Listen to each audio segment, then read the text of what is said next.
ආයුබෝවන් යාළුවනේ.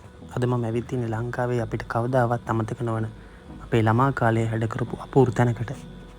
ඒ තමයි හෙළේ මහාගත්කරු මාර්ටින් වික්‍රමසිංහයන්ගේ අමරණීය නවකතාවෙන් ලෝකෙම දන්න මඩොල් දුව නරඹන්න. අද මම ඔයාලා එක්කන් යන්නේ උපාලි ජින්නත් එක්ක අපි පොතෙන් කියවපු ඒ අద్භූත සුන්දර දූපත ඇත්තටම අත්විඳින්නයි. මේ දූපත ගැන මම ඔයාලට විස්තර කරනවා නම් මේ දූපත මුළු ලෝකෙටම ප්‍රසිද්ධ වුණේ 1947 දී ලියවුණු මඩොල් දුව කතාව නිසා.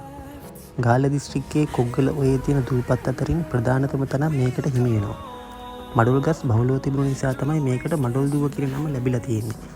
අක්කර 6ක විතර වපසරියක පැතුරුණු මේ දූපත එදා උපාලි සහ ජින්න තමන්ගේම ලෝකයක් ගොඩනගා ගන්න තෝරගත්ත ඒ නිදහස් භූමිය. බලන්න මේ අවට තියෙන නිස්කලංක බව. මේ කඩුලාන පරිසරය ඇතුලේ සැඟවුණු රහස් ගොඩක් තියෙනවා වගේ දැනෙනවා. පොතේ විස්තර කරන විදිහටම අදටත් මෙතන ඒ සොඳුරු බව තියෙනවා. උපාලිලා වගා කරපු තැන්, ඒ වගේම ඒ කාලේ ඔවුන්ට හමු වුණු අద్භූත සොහොන් ගැබ වගේ දේවල් ගැන මතකයේ මේ දූපතට ගියාම අපේ හිතේ ආයෙත් අලුත් වෙනවා. ඇත්තටම මේක හරියට කාලේ හරහා අතීතයට ගියා වගේ අත්දැකීමක්. ඉතින් ඔයාලා දකුණු පළාතේ සංචාරය කරනවා නම් කොග්ගල පැත්තට ඇවිත් මඩොල් දුවට ගොඩ වෙන්න අමතක කරන්න එපා. ඒක හුදෙක් සංචාරයක් විතරක් නෙවෙයි, අපේ සාහිත්‍ය එක කරන සොඳුරු ගමනක්.